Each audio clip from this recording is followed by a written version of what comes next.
The sound of the glass shattering didn't even stop them. It wasn't an accident. I dropped the wine glass on purpose. Right there, at the edge of the rented rooftop terrace where the party lights flickered and the city pulsed below us. People turned, heads tilted, but not them. Not my wife, and the man she swore was just a colleague. He still had both hands on her hips, guiding her through some ridiculous dance routine he said was from a team exercise. She still had that dreamy, far-off smile like she couldn't hear me calling her name. I picked up the jagged stem of the glass just to have something in my hand. My palms were sweating so bad it almost slipped out. No one asked if I was okay. No one even flinched when I stepped closer. I swear the music got louder just to drown me out. "Do you two need a room?" I croaked. My voice cracked like a kid's. Pathetic. That's when I realized I was trembling, not with rage, but humiliation. Because he didn't even look at me. He just laughed, whispered something into her ear, and spun her again. Like I was a ghost in my own marriage. I could feel everyone's eyes on me, not in sympathy, but in that sick, hungry way people watch reality TV, waiting for the meltdown. I should have left. I should have saved what little dignity I had. But instead I stood there, mouth dry, heart beating so hard I thought it might punch its way out of my chest. That's when the plan began to form. Not a loud, crazy plan. A quiet one. A deliberate one. The kind that makes people wish they'd never underestimated you. I smiled, or at least I think I did, and walked back inside without saying another word. Behind me, they kept dancing. In front of me, the kitchen was empty except for the untouched catering trays. And in the middle of it all, my phone was still buzzing on the counter, screen lighting up with a notification from an account they didn't even know existed. That's where my reminder would start. With that account. And by the time breakfast came, none of them would forget who I am ever again. The moment I closed the door behind me, their laughter muted into a distant hum. Like they were in another world, one I'd never belonged to in the first place. I stood there for a second in the kitchen, surrounded by untouched pastries and imported olives no one wanted. The same kind of overdone spread Liv used to mock when we were broke and honest, and still real.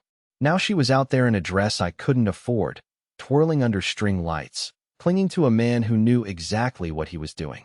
I didn't cry. Not yet. But my fingers were twitching the way they do when I'm about to spiral. I stared down at my phone, still buzzing from the draft I'd written 2 nights ago and never sent. It wasn't even meant for her, it was for him. I had started writing it at 3 a.m. after I found a second toothbrush in her gym bag. Blue. Not mine. Still wet. I never sent it because I was scared. Not of confrontation. I was used to being ignored. I was scared of confirming it. Of watching him read my message and reply with a shrug. Like I was just a speed bump in a story that never really included me. But now, that draft didn't feel like desperation. It felt like evidence. Not the legal kind. The real kind. The emotional kind. The kind that tells you it wasn't in your head. That the moment you feared most already happened, and no one even thought to warn you. I scrolled to the text, hovered over it. Then I deleted it. Not out of forgiveness. Out of strategy. He wasn't going to get a warning shot. I went over to the sink and poured myself a glass of water, forcing my hands to stop shaking. And that's when I heard it. Her voice, louder than it should have been. She was calling my name. Laughing. "Elliot, baby, where'd you go? Baby." She hadn't called me that in 6 months.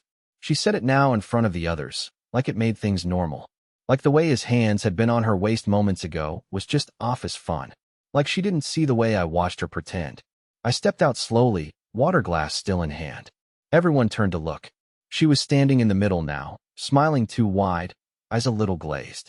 He was gone, disappeared like smoke. Maybe he'd gone to take a call.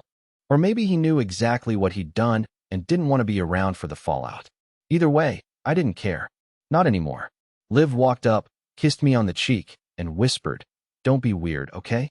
It's just dancing." Just dancing. My skin crawled. So I smiled. Not because I forgave her, but because I knew something she didn't. That morning, while she was in the shower, I'd opened her laptop. I know, privacy. Boundaries. Trust. But that trust died long before I touched that trackpad. What I found wasn't even hidden. A shared Google Doc titled Mood Board 2025. But inside wasn't a mood board. It was a transcript. Snippets of flirty jokes. Inside references. Screenshots of texts. All from one sender. Him. Kellen. He had a nickname for her. She never told me. He called her Junebug. She told him things about me I never imagined she'd share with anyone. Weak things. Embarrassing things. How I once cried during a rerun of a kid's movie. How I always locked the car door twice because I thought one beep wasn't enough. How I flinch when I hear yelling. She made me into a character. Someone harmless. Someone small. Someone he could laugh at and touch right in front of. That's what I remembered when she kissed my cheek. That's what kept me standing still when she grabbed my hand and dragged me toward the dance floor like nothing had happened. I let her. And as the music started again, I looked around at the people pretending not to notice how hollow I looked, how shaky my smile had become. And I realized I didn't have to scream to be heard. I just had to let them talk. Because people like them? They always talk too much. And I was already recording. I didn't sleep that night. She passed out beside me like it was any other weekend, like we hadn't just lived through the worst public humiliation of my life. She didn't say a word when we got back to the room. Just pulled off her earrings, wiped off her lipstick in the mirror, and slid under the covers like we were fine. As if she didn't feel my silence pressing down on the mattress between us. As if I wasn't lying there wide awake, staring at the ceiling, fingers twitching against the sheet like I was playing piano keys only I could hear. At 3:14 a.m., I slipped out of bed and went outside. I didn't bother putting on shoes. The terrace was cold, the stone tile biting into my feet, but I needed the sting. I needed something to wake me up from the slow-motion collapse my life had become. There were still glasses on the table from the party. Half a bottle of Merlot. Her lipstick on the rim. I sat down and stared at it, wondering when exactly she stopped loving me. Or worse, when she started pretending she still did. Then I heard the whisper. Not in my head. Out loud. Somewhere below. Voices. Laughing. The stairs from the terrace led down to a private spa area. Hot tub. Sauna. More company-funded nonsense I hadn't even looked at when we arrived. The lights were off down there, but I saw the faint glow of a phone screen. 2 silhouettes. Steam rising. One female laugh. One deep voice. I didn't move. I didn't want to see more. I just listened. I heard her say, "He never even notices anymore." I could be gone for hours. Then his voice. "You were gone for hours." Laughter. Splash. I felt it in my chest. Not like a knife. Knives are sharp, clean. This was dull. Rotting. Like something was decaying inside me, and I had only just now smelled it. I didn't go down. I walked back inside, grabbed my phone, and pulled up the account I'd made 6 months earlier. At the time, I told myself it was just for backup, just in case something went wrong. But it was more than that.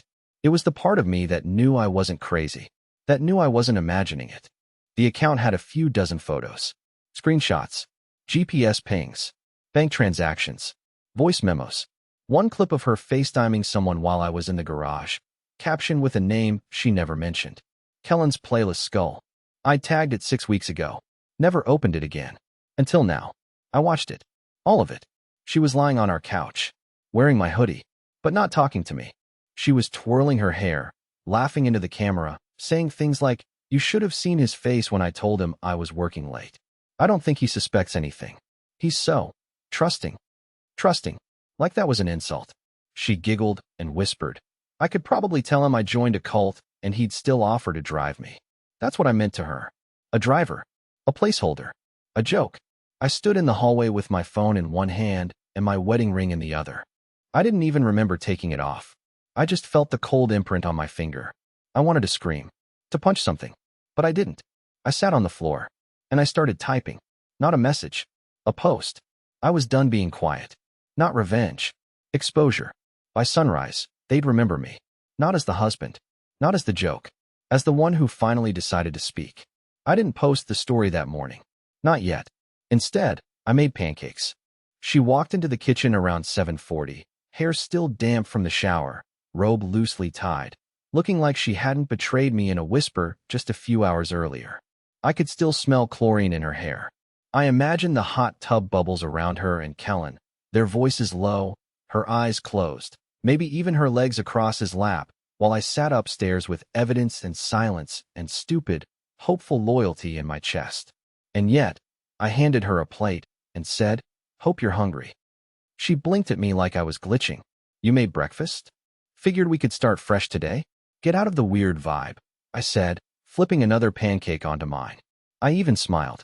I don't know how it looked from the outside, but inside it felt like my face was cracking open. She stared for a second too long before sitting down.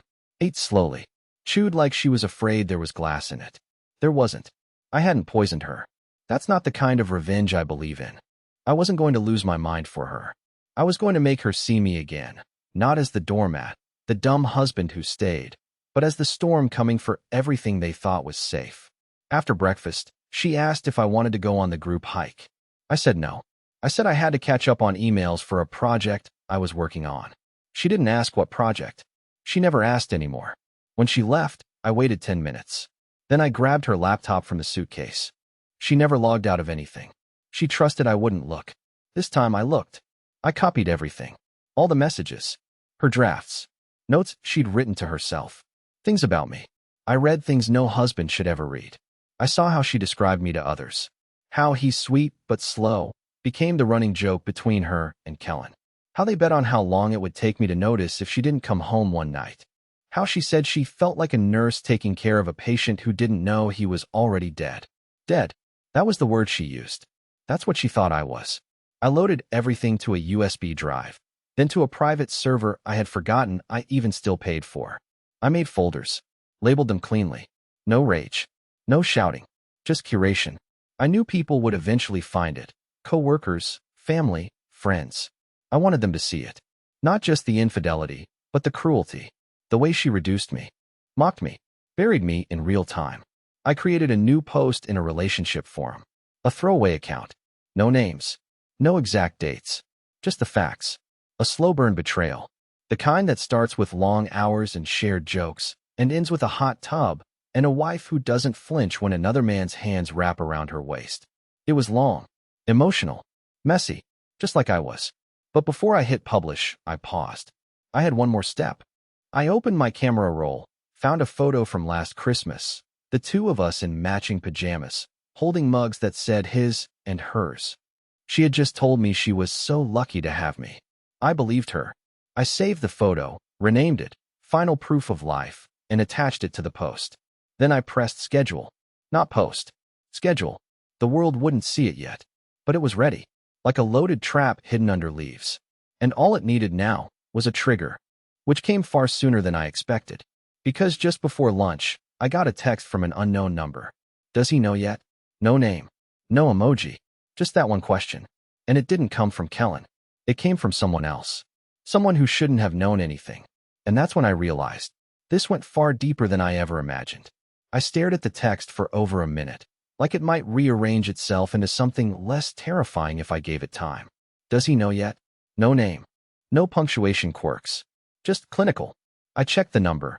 Not saved, unfamiliar area code. But it wasn't spam. It was intentional. It wasn't a wrong number, and it wasn't a guess. Someone knew. And not just about her and Kellen. They knew I didn't know. Or at least that I wasn't supposed to. My fingers hovered over the keyboard. I could have replied with, "Who is this?" Or, "What do you mean?" But I didn't want to tip my hand. Not yet. Instead, I screenshotted it, encrypted it, and dropped it into the digital vault I'd started building the night before. I didn't know what I was collecting anymore. Evidence, yes, but also something uglier. A record of the erosion. I was documenting the slow collapse of trust the way a scientist documents the spread of a virus. By the time Liv returned from the hike, I had already combed through her archived conversations, calendar invites, voice notes, and even her deleted cloud files. And that's when I found it. A video, 23 seconds long, taken 6 weeks ago. The thumbnail showed the inside of a conference room. Blinds half open. A long table. The edge of her sleeve. Her voice saying, "He still thinks I'm the best thing that ever happened to him." Then another voice, not Kellen. Another man. One I didn't recognize. Of course he does. That's what makes it fun. Laughter. End of video. It didn't sound like flirting. It sounded like sport. That's when it hit me like cold water. This wasn't a secret affair. This was a game. And not just with her coworker. More than one person was involved. They knew me. They laughed about me. I wasn't just the husband. I was the setup. A walking cliché in their private sitcom. She walked through the door, wind-chapped and glowing. I stood in the kitchen like I had all morning. Except this time, I wasn't trying to play the fool. I just wanted to see her face. To watch it move when she lied. "Hey," she said, peeling off her jacket. "Sorry I didn't wake you earlier. You look peaceful." Peaceful. I had dark circles under my eyes. My spine ached from sleeping on the edge of the bed. I hadn't felt peaceful in months. I nodded and asked how the hike was. She smiled like everything was fine and said, "Oh, it was great. Gorgeous views. Fresh air. Much needed." She was good. Scary good. You wouldn't know anything was wrong unless you were looking for the cracks. I wasn't just looking. I was measuring them. I asked her where Kellen was. Her answer was too fast. "Oh, he stayed behind with a migraine." I tilted my head. Weird. I thought I saw him walking down to the lake. She paused for half a second, then smiled again. "He probably felt better. You know him. Can't sit still." That was her tell. That unnecessary comment at the end. She always adds filler when she's improvising. I'd learned that over the years without even realizing I was cataloging it. We didn't talk for the next hour. She scrolled on her phone. I sat in the corner chair and watched the wind push pine trees against the window. I could hear water dripping in the bathroom sink. I started counting the seconds between drops just to keep my hands from shaking. Then my phone buzzed again. A new message. Same number. "You think it's just him?" "Oh, Elliot." No emoji. No punctuation. Just that same clinical cruelty. I looked at her, still sitting on the couch, screen reflecting off her eyes, completely unaware. Or maybe pretending to be unaware. I couldn't tell anymore where her mask ended and her real face began. This wasn't about love. This wasn't even about cheating. This was entertainment to them. And I wasn't going to be their character anymore. I stood up, grabbed my jacket, and told her I was going for a walk.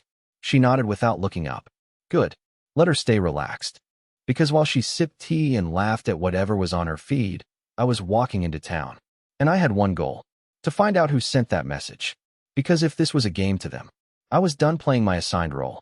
The walk into town was only supposed to clear my head. Instead, it became something else entirely. The retreat was built on the edge of a sleepy tourist village. Antique stores with crooked signs, a single gas station, and a diner that smelled like burnt coffee and cinnamon. I pushed open the door, the little bell above it chiming, and slid into a corner booth where I could see the entire room. My heart was still hammering, but not from panic anymore. This was different. My thoughts were no longer a blur. They were lining up like soldiers waiting for orders. I ordered black coffee I didn't want and took out my phone. The mysterious number was still open in the message thread, glowing back at me like an open dare. I typed, "Who are you?" then deleted it. Typed, "What do you want?" Deleted again. I was done being reactive.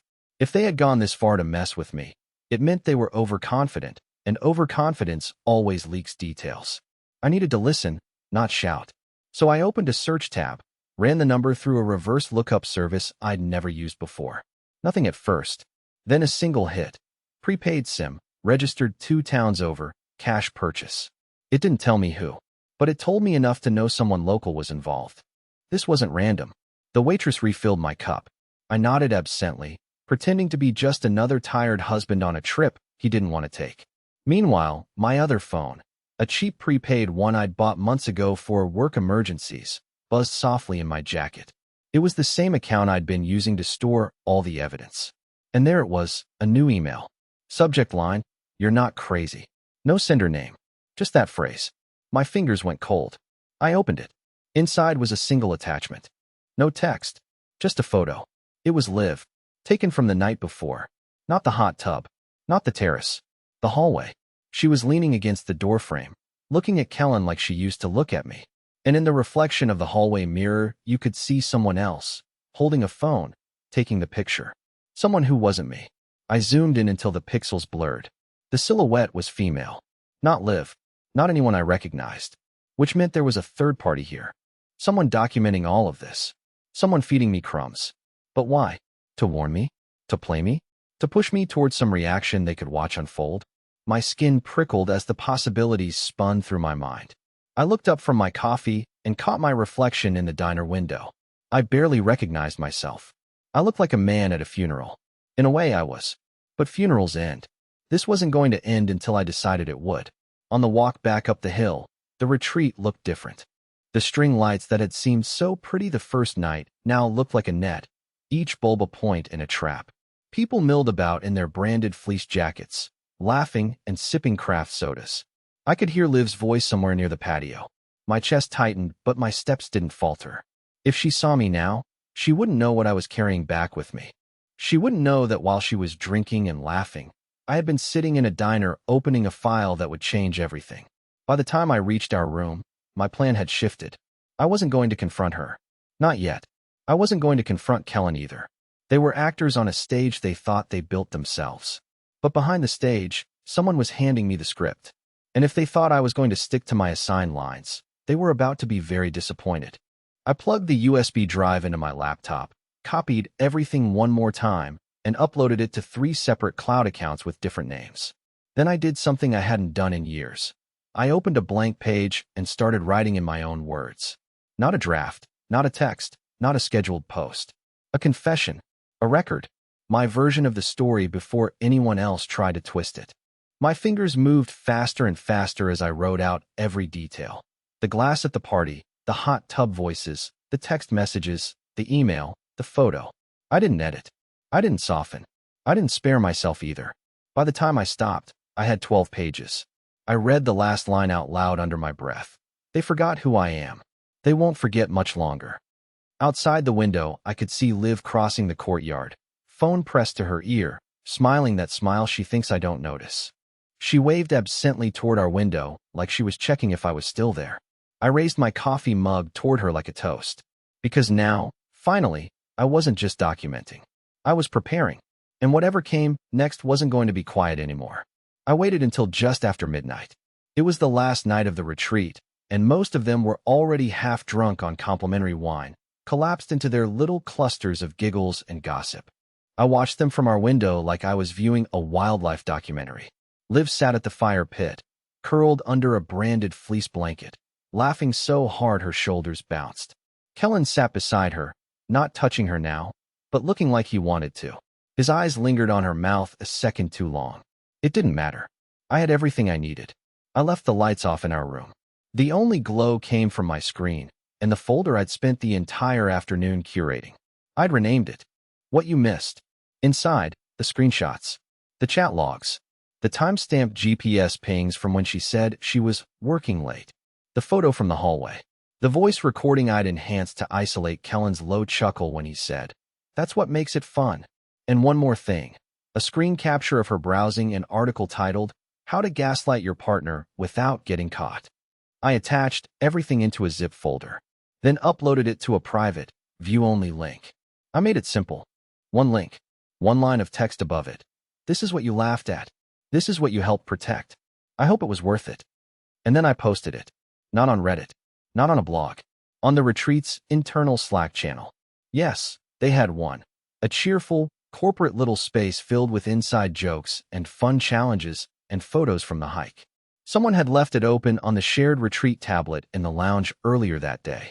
I watched as they uploaded a group selfie with the caption, "Strong team, stronger bond flexed biceps, #workfamily."